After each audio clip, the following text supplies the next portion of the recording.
নাহমাদুহু ওয়া নুসাল্লি আলা রাসূলিহিল কারীম আম্মা বাদ ফাউযু বিল্লাহি মিনাশ শাইতানির রাজিম বিসমিল্লাহির রহমানির রহিম।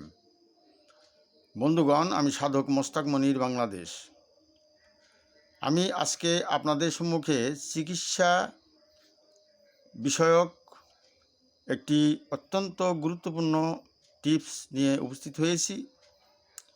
বিশেষ করে পুরুষদের জন্য অত্যন্ত গুরুত্বপূর্ণ এবং অত্যন্ত প্রয়োজনীয় একটি টিপস হতে যাচ্ছে।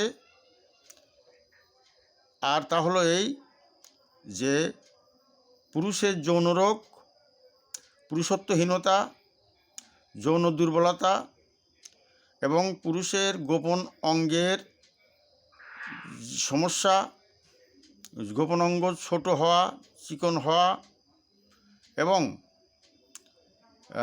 শিথিলতা আসা, বিশেষ করে যাদের বয়স হয়ে গেছে 40-এর উপরে বা 50-এর উপরে, তাদের যে যৌন দুর্বলতা দেখা দেয় এবং গোপন অঙ্গের দুর্বলতা দেখা দেয় এবং ইচ্ছাশক্তি কমে যায় এবং গোপন অঙ্গের শক্তি কমে যায় এবং গোপন অঙ্গের বিভিন্ন ধরনের সমস্যার সৃষ্টি হয়। সুতরাং আমি একটা কথা আপনাদের আগে বলে রাখি, সেটা হলো এই যে জানতে হবে, আপনাকে বাঁচতে হলে, সুস্থ থাকতে হলে আপনাকে জানতে হবে এবং জেনে বুঝে এবং তদ অনুযায়ী চলে আপনাকে অবশ্যই সুস্থ থাকতে হবে। বিশেষ করে যৌন সুস্থতা একান্ত জরুরি প্রতিটি মানুষের, অথচ এই বিভাগটা অত্যন্ত অবহেলিত। কাজে আমি এই বিভাগের উপরে আমি কিছু বিশেষ কিছু ভিডিও আপনাদের জন্য আমি উপহার দিব।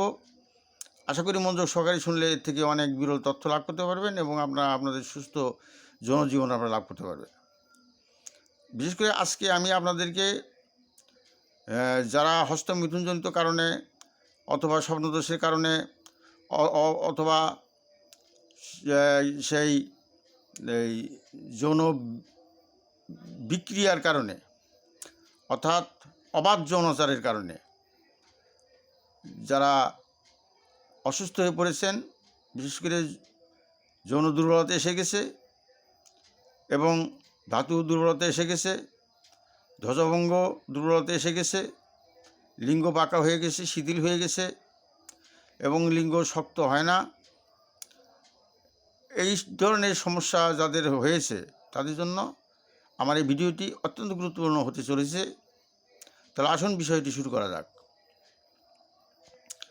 যাদের যৌন দুর্বলতা হয়েছে এবং পুরুষাঙ্গ ছোট হয়ে গেছে, বাঁকা হয়ে গেছে, শিথিল হয়ে গেছে, শক্ত হয় না, হরমোনজনিত সমস্যা ইত্যাদি বহু সমস্যায় ভুগতেছেন এবং যার জীবনের যে সমস্ত পুরুষ মানুষের উপরে খুবই স্বাস্থ্যবান কিন্তু দেখা যায় যে তার যৌন দুর্বলতা রয়েছে, তার পেনিসের সমস্যা রয়েছে, অর্থাৎ পেনিস বাঁকা হয়ে গেছে, ছোটো হয়ে গেছে, শিথিল হয়ে গেছে এবং লিঙ্গ উত্থিত হতে চায় না, এই সমস্ত পুরুষের জন্য এই ভিডিওটি শোনা অত্যাবশ্যক।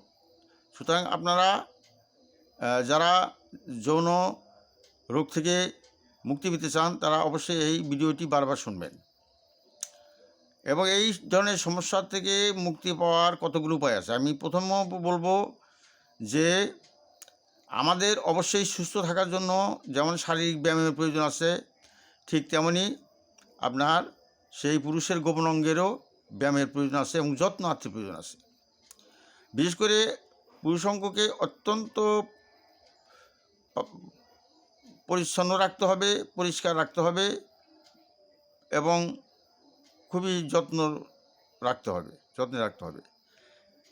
এজন্য যে গোপন অঙ্গের যে পশমগুলো 15 দিন, 20 দিন বা ঊর্ধ্বে, আমাদের ইসলাম ধর্মের 40 দিনের ঊর্ধ্বে এটা যেতে দেওয়া যাবে না। 40 দিনের মধ্যে এটাকে পরিষ্কার করতে হবে এবং এটার সায়েন্টিফিক অর্থ এই যে এখানে গোপন অঙ্গের পশম যদি বড় হয় তাহলে পুরুষাঙ্গের গোড়া চিকন হয়ে যেতে পারে এবং আগামোটা হয়ে যেতে পারে।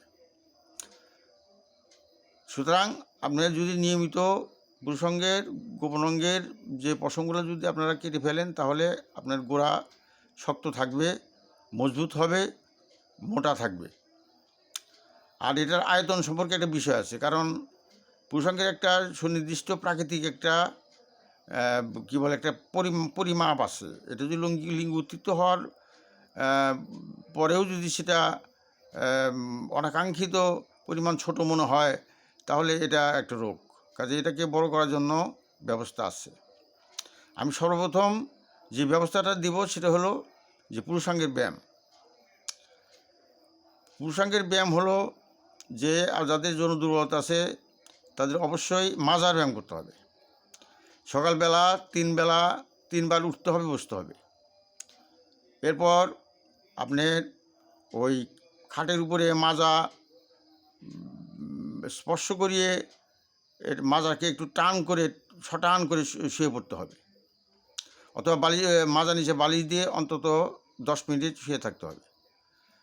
পায়ের ব্যায়াম করতে হবে বেশি।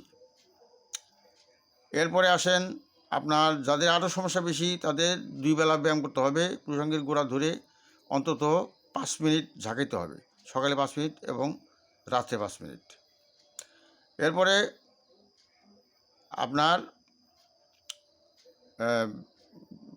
কোনো তৈলাক্ত পিচ্ছিল পদার্থ যা আপনার পেনিসের জন্য যাতে কোনো ক্ষতি না হয় এই ধরনের, যেমন আমি আপনাকে বলি যে সবচেয়ে উত্তম তেল হলো মালিশের জন্য কালো জিরার তেল অথবা অলিভ অয়েল আপনি ব্যবহার করতে পারেন। করে আস্তে আস্তে আপনি অন্তত 15-20 বার আপনি গোড়া থেকে আগার দিকে টানতে পারেন।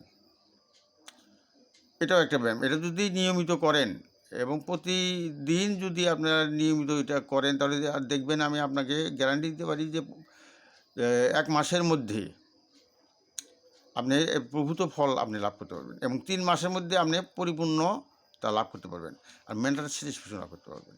এবং এটা পুরুষের গোপন অঙ্গের ব্যায়াম অবশ্যই করতে হবে। দ্বিতীয়ত, যারা এর সঙ্গে যদি ওষুধ খেতে হবে, এবং আমি মনে করি যে চিকিৎসা বিজ্ঞানের শ্রেষ্ঠ ঔষধ আমি মনে করি হোমিওপ্যাথিক চিকিৎসার বিধানে রয়েছে। বিশেষ করে পুরুষাঙ্গকে শক্ত করা, মোটা তাজাকরণের জন্য আপনাকে অবশ্যই 2টি ওষুধের নাম বলবো। ওষুধগুলো আপনারা কিনে খেতে পারেন নিকটস্থ কোনো হোমিও ডাক্তারখানা থেকে। 1 নম্বর হলো অ্যাগনাস কাস্ট 1M 1000 শক্তি, প্রতিদিন সকাল এবং রাত্রে আপনি খাবেন 3 মাস একটানা। দ্বিতীয়ত হলো অশ্বগন্ধা মাদার টিংচার, আপনি এটাও 10 ফোঁটা করে সকাল এবং রাত্রে খেতে পারেন, 10 কি 15 ফোঁটা করে তরল পানির সঙ্গে, নর্মাল পানির সঙ্গে মিশিয়ে খেতে পারেন। এভাবে যদি আপনারা সকাল বিকাল ব্যায়াম করেন, হাঁটুর ব্যায়াম করতে হবে, হাঁটতে হবে, শারীরিক কায়িক পরিশ্রম করতে হবে। পাশাপাশি যদি আপনি এই ওষুধগুলো সেবন করেন তাহলে আমি আপনাকে 100% গ্যারান্টি দিতে পারি যে অবশ্যই আপনি এই পুরুষাঙ্গের দুর্বলতা থেকে মুক্তি লাভ করবেন এবং আপনি অত্যন্ত পরিপূর্ণ এবং একজন স্যাটিসফাইড একজন যৌন বিষয়ক যে সুস্থতা আপনি লাভ করবেন এবং যৌন দুর্বলতা আপনার দূর হবে এবং যৌন শক্তি আপনি লাভ করবেন এবং পুরুষাঙ্গের শক্তি লাভ করবেন এবং আপনি একটি সুখী শান্তিময় যৌন জীবন আপনি লাভ করবেন বলে আমি বিশ্বাস করি। সুতরাং আমার দেওয়া এই বিধানগুলো আপনারা অবশ্যই প্রতিপালন করবেন, এর থেকে আপনারা অবশ্যই ফল লাভ করবেন। যদি আপনারা এর থেকে ফল লাভ করেন তাহলে আমার এই পরিশ্রম হবে সার্থক, আমার এই ভিডিও করা হবে সার্থক। আগামীতে আমি এই যৌন জীবনের উপরে আরও অনেক ভিডিও আমি আপনাদেরকে দিব। আপনারা আমার চ্যানেলকে সাবস্ক্রাইব করে রাখবেন। আজকের আলোচনা এখানে পরিসমাপ্ত টানছি। ও আখারি দেওয়ানা আলহামদুলিল্লাহ রাব্বিল আলামিন। আসসালামু আলাইকুম রহমতুল্লাহি ওয়া বারাকাতুহু।